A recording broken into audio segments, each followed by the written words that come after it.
మనం 45 days spoken English challenge లో భాగంగా ఈ రోజు క్లాస్ 19 లో ఉన్నాము. ఈ క్లాస్ 19 లో మస్ట్ అనే మోడల్ వర్బ్ ఎప్పుడు ఎక్కడ ఎలా ఉపయోగించాలో చెప్తాను. In our previous class we have already learn something about should.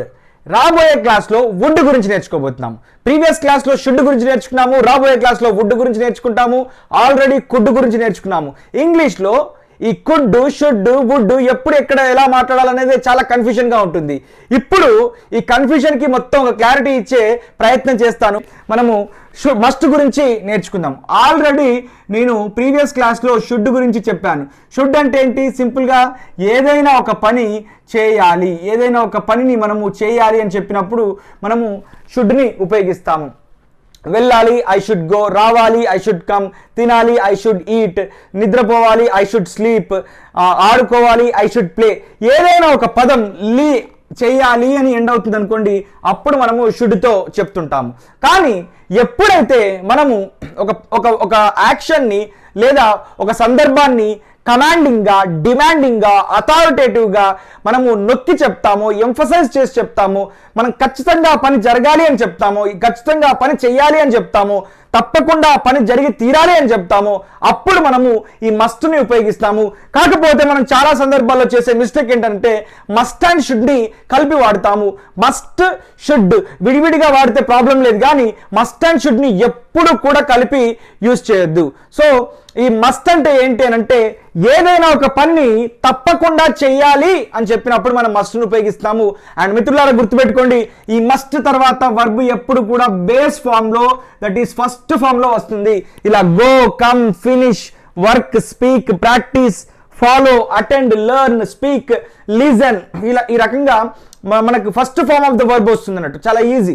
Must తర్వాత first form of the verb వస్తే ఏంటంటే ఆ యాక్షన్ వర్బ్ ఏదైతే ఉందో ఆ పనిని మనము ఖచ్చితంగా చేసి తీరాలి, ఖచ్చితంగా చెయ్యాలి అని అర్థం వస్తుంది. సో ఈ మస్ట్ అనే మోడల్ వర్బ్కి మన సబ్జెక్టివ్ ప్రొనౌన్స్ 7 సబ్జెక్టివ్ ప్రొనౌన్స్ అయినటువంటి I, we, you, they, he, she, it అన్ని కామన్ గా ఉంటాయి. అండ్ ఇక్కడ చూడండి, ఐ అంటే నేను తప్పకుండా చెయ్యాలి. ఏం తప్పకుండా చేయాలి? ఈ మస్ట్ తర్వాత వచ్చే యాక్షన్ వర్బ్ ఏదైతే ఉంటుందో ఆ పనిని తప్పకుండా చెయ్యాలి అని చెప్పి దాని అర్థం.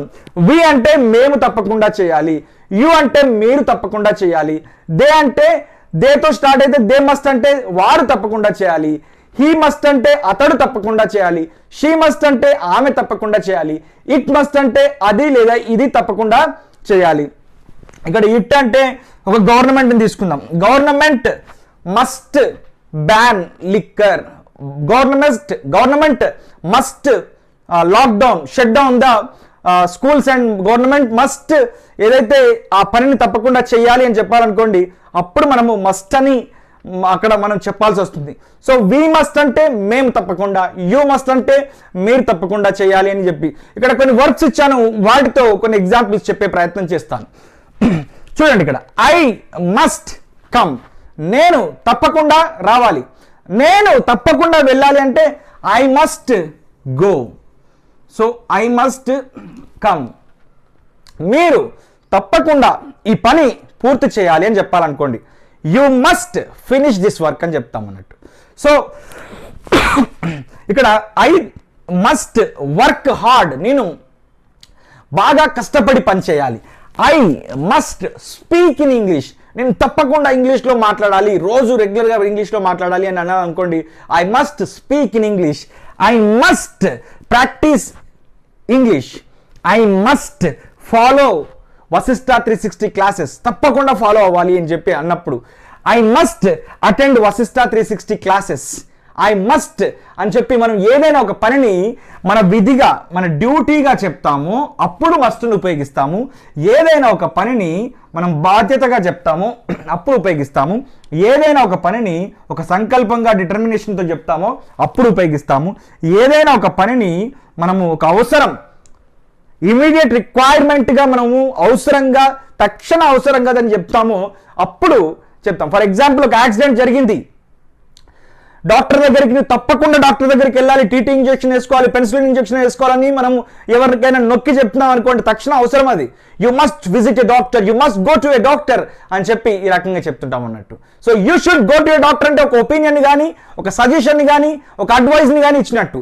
కానీ నువ్వు తప్పకుండా డాక్టర్ దగ్గరికి వెళ్ళాలి అని చెప్పాలనుకోండి, you must go to a doctor అని అంటాం.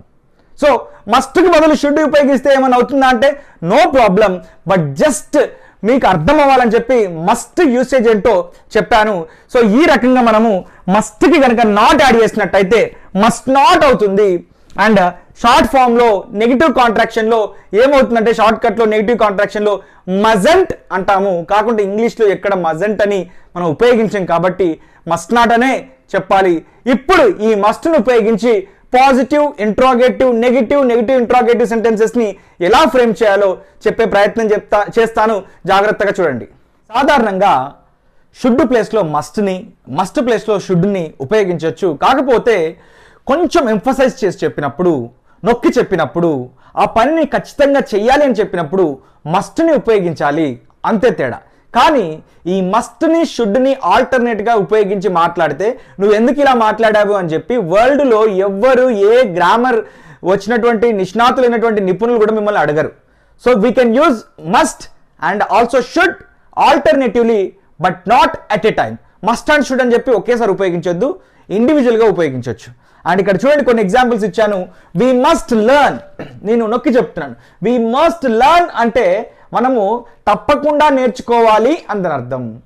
ఇక్కడ మస్ట్ అనేది మోడల్ వర్బ్, హెల్పింగ్ వర్బ్ కాబట్టి ఈ మస్ట్ను సబ్జెక్టివ్ ప్రొనౌన్ ఏది ఉంటే దాని ముందు I, we, you, they, he, she, it ఏదైనా సరే దాని ముందు కనుక పెట్టినట్టయితే ఇప్పుడు క్వశ్చన్ అవుతుంది.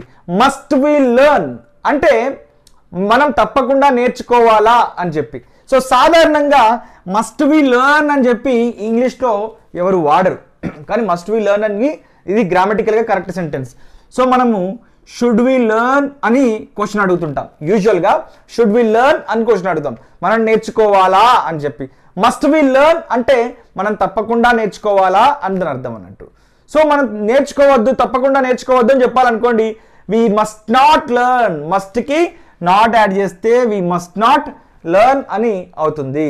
సో ఇక్కడ మనకు మస్ట్ నాటు రెండు పదాలు ఉన్నాయి కాబట్టి ఇక్కడ సబ్జెక్ట్ ప్రొనౌన్ అయినటువంటి వీని ఈ రెండింటి మధ్యన పెడితే సరిపోతుంది. ఇప్పుడు క్వశ్చన్ అవుతుంది, మస్ట్ వి నాట్ లెర్న్. ఇక్కడ చూడండి మధ్యలోకి వచ్చేసింది, మస్ట్కి నాట్కి మధ్యలోకి వచ్చేసింది. మస్ట్ వి నాట్ లెర్న్, మనం తప్పకుండా నేర్చుకోవద్దా అని చెప్పి క్వశ్చన్. కాకపోతే ఎప్పుడైనా సరే మనం మస్ట్తో క్వశ్చన్ అడగడం కంటే షుడ్తో క్వశ్చన్ అడగడం బాగుంటుంది. సో షుడ్తో ఎప్పుడైనా మనం క్వశ్చన్స్ని అడుగుతాం. Should I come, should I go, should I play, should I learn అని ఈ రకంగా అడుగుతాం. Must I come, must I go అనే దానికంటే షుడ్తో అడిగినప్పుడు కొంచెం మెలోడియస్గా బాగా ఉంటుంది కాబట్టి ఈ రకంగా మస్ట్తో కంటే షుడ్తో అడగాలి. Next he must go. ఒకటి అర్జెంట్ క్లాస్ నడుస్తుంది, లేదా ఎగ్జామినేషన్ నడుస్తుంది, లేదా ఏదైనా ప్రోగ్రామ్ నడుస్తుంది, లేదా ఒక అర్జెంట్ పని మీద వెళ్ళాలి అని చెప్పాలనుకోండి, అంటే అది ఎమర్జెన్సీ. హీ మస్ట్ గో అంటే అతను తప్పకుండా వెళ్ళాలి, వెళ్ళి తీరాలి అని చెప్పినప్పుడు ఇలా చెప్తాం అన్నట్టు. ఈ మస్ట్ని సబ్జెక్ట్ ప్రొనౌన్ ముందు పెడితే మస్ట్ హీ గో లేదా షుడ్ హీ గో అని కూడా ఉపయోగించవచ్చు. లేదు అతను వెళ్ళొద్దు తప్పకుండా అని చెప్పాలనుకోండి, ఈ హీ మస్ట్ నాట్ గో. మస్ట్కి నాట్ యాడ్ చేస్తే మస్ట్ నాట్.